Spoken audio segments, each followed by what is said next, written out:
Body is called digestion. तो digestion के main रूप से 5 स्टेप हैं। पहला है इंजेशन, जिसमें ऑर्गेनिज्म फूड को इंटेक करता है। दूसरा है डाइजेशन, जिसमें वह अपने एंजाइमों के जरिए कॉम्प्लेक्स फूड को सिंपल बनाता है। तीसरा है एब्जॉर्प्शन, सिंपल बनने के बाद ये फूड अब डाइजेस्टिव ट्रैक्ट से पास होकर ब्लड स्ट्रीम से सेल में पहुंच जाता है। और नेक्स्ट है चौथा प्रोसेस एसिमिलेशन, सेल में पहुंचा हुआ फूड ऑक्सीजन से रिएक्शन करके एनर्जी बनाता है, जिससे वो सेल ग्रोथ करता है, उसमें एनर्जी बनती है। इस प्रोसेस को कहते हैं एसिमिलेशन।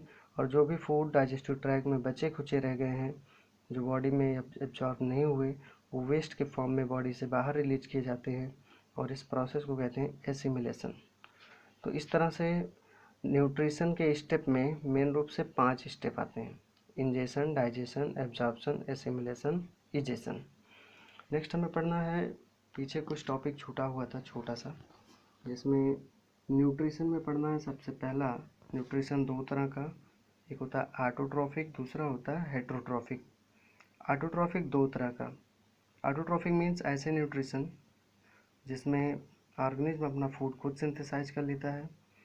इसमें 2 मेथड आते हैं। पहला है फोटो ऑटोट्रॉफिक, जिसमें सनलाइट के प्रेजेंस में न्यूट्रिएंट्स सिंथेसाइज करते हैं। कीमो ऑटोट्रॉफिक, आसपास के सराउंडिंग में जो हार्मफुल केमिकल्स हैं उससे अपना फूड सिंथेसाइज कर लेना कीमो ऑटोट्रॉफिक न्यूट्रिशन कहा जाता है। ये दोनों ही ऑटोट्रॉफिक है, क्योंकि इसमें ऑर्गेनिज्म किसी और पे डिपेंड नहीं है। न्यूट्रिशन का जो दूसरा पॉइंट है वो है हेटरोट्रॉफिक न्यूट्रिशन, जिसमें ऑर्गेनिज्म दूसरे पर ही डिपेंड होता है न्यूट्रिएंट्स के लिए। इसमें पहला पैरासिटिक के जो है न्यूट्रिशन ऐसा न्यूट्रिशन है जिसमें ऑर्गेनिज्म फूड के लिए दूसरों पर डिपेंड होता है और वहाँ से वो अपना फूड सिंथेसाइज करता है। पैरासिटिक के 2 फॉर्म होते हैं, पहला इंडोपैरासाइट और दूसरा इक्टोपैरासाइट। तो पैरासिटिक न्यूट्रिशन के 2 फॉर्म, एक इंडो, जब ऑर्गेनिज्म बॉडी के अंदर रहकर न्यूट्रिएंट्स लेता है तो उसे इंडोपैरासाइट, और जब ऑर्गेनिज्म बॉडी के सरफेस या बॉडी के बाहर रहकर न्यूट्रिएंट्स लेता है तो उसे इक्टोपैरासाइट कहते हैं। इक्टोपैरासाइट में जैसे मॉस्किटो हो गया, जोंक हो गई, लीच और बेड बग हो गए, इस तरह से। और फिर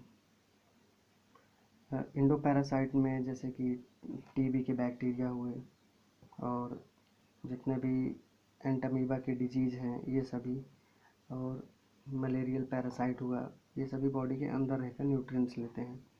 नेक्स्ट फिर सैप्रोफिटिक न्यूट्रिशन, ये ऐसा न्यूट्रिशन है जिसमें कोई ऑर्गेनिज्म, स्पेशली फंगस और बैक्टीरिया ही होते हैं, जो डेड एंड डिकेइंग मटेरियल से अपना फूड सिंथेसाइज करते हैं, तो हम इन्हें सैप्रोफिटिक न्यूट्रिशन कहते हैं।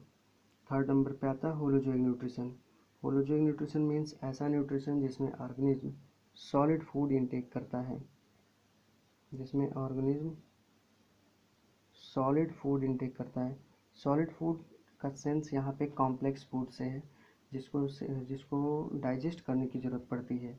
होलोजोइक न्यूट्रिशन में सभी बड़े साइज के बर्ड्स, एनिमल्स, सभी लोग आते हैं। पैरासाइट में मोस्टली बैक्टीरिया आते हैं, कुछ छोटे जीव आते हैं जैसे कि मॉस्किटो, लीच। सैप्रोफिटिक में स्पेशली फंगस और बैक्टीरिया आते हैं। बाकी जितने भी बर्ड्स, एनिमल्स, काऊ, बफलो, एलिफेंट्स, ह्यूमन, मंकी, ये सभी लोग होलोजोइक न्यूट्रिशन में आते हैं, क्योंकि इन सब का फूड सॉलिड फूड होता है। हेट्रो में पैरासिटिक और सैप्रोफिटिक के कंपेयर में होलोजोइक इसलिए भी है क्योंकि जो पैरासाइट होते हैं उनका भी फूड लिक्विड मीडियम होता है, सैप्रोफाइट जो होते हैं उनका भी फूड मोस्टली लिक्विड मीडियम ही होता है। इनके अलावा बाकी जितने भी लोग होते हैं उनका फूड सॉलिड स्टेट में होता है, जिस फूड को उन्हें डाइजेस्ट करने की ज़रूरत पड़ती है, इसलिए इन्हें एक अलग वैरायटी में रखा गया है। Holozoic nutrition means solid food eater, solid food को खाने वाले होलोजोइक न्यूट्रिशन करते हैं। पढ़ना है न्यूट्रिशन इन अमीबा। अमीबा में ठीक यही 5 स्टेप होते हैं, जिसमें सबसे पहला है इंजेशन। अमीबा स्यूडोपोडिया की मदद से, ये जो इसके निकले हुए स्ट्रक्चर्स हैं, जो ये आउटग्रोथ है, इन्हें हम स्यूडोपोडिया कहते हैं, फॉल्स फीड। ये इसकी मदद से किसी फूड को अपने चारों तरफ से घेर लेता है। जैसे अगर ये फूड यहाँ पे रखा हुआ है और ये अमीबा कोई मूवमेंट कर रहा है, तो ये इस तरह से फूड को अपना स्यूडोपोडिया ग्रो करके ऐसे ही उसको कैच कर लेता है। जैसे जैसे वो उसके नज़दीक होता है स्यूडोपोडिया को ऐसे पैक करते हुए जाता है और फूड को ट्रैप कर लेता है। जब फूड इस तरह से ट्रैप हो जाता है इसके अंदर तो इस प्रोसेस को कहते हैं इंजेशन। जैसे ही फूड इसके अंदर आता है इसके बॉडी के अंदर मौजूद, इसके सेल के अंदर मौजूद एंजाइम्स इस पर वर्क करना शुरू कर देती हैं, इसको सिंप्लीफाइज करती हैं। This process is called digestion. Simplifies करने के बाद उसका जो यूजफुल मटेरियल्स है वो बॉडी में एब्जॉर्ब कर लिया जाता है, बॉडी में रिलीज हो जाता है, साइटोप्लाज्म में मिक्स हो जाता है। This process is called absorption.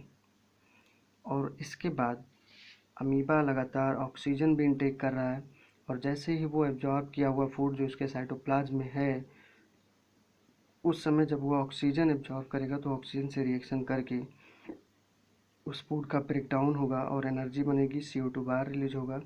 This process is called assimilation. Assimilation के प्रोसेस में फिगर को थोड़ा बड़ा बनाते हैं क्योंकि इस समय एनर्जी बनती है तो उसकी साइज में थोड़ा सा ग्रोथ हो जाता है।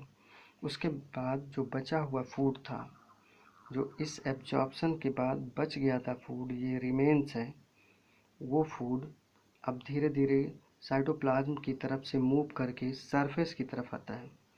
फूड जो है एक फूड वैक्यूल के अंदर बंद रहता है। जैसे सरफेस पे आता है फूड वैक्यूल की लेयर सरफेस के लेयर पे अटैच हो जाती है और फिर धीरे धीरे यहाँ से ये रप्चर होता है और जब यहाँ से रप्चर होगा तो फिर ये फूड यहाँ से एग्जिट कर दिया जाएगा। This process is called egestion. Egestion बहुत स्लो प्रोसेस है जिसमें मतलब फूड, अनडाइजेस्टेड फूड धीरे धीरे वैक्यूल के जरिए आके किनारे की लेयर पे अटैच होता है सरफेस पर और फिर वहाँ से रप्चरिंग होती है। रप्चर होने के बाद ये फूड यहाँ से इधर किया जाता है और धीरे धीरे ये जो है इस तरह से ओपन होते हुए फिर से सही हो जाता है। थैंक्स।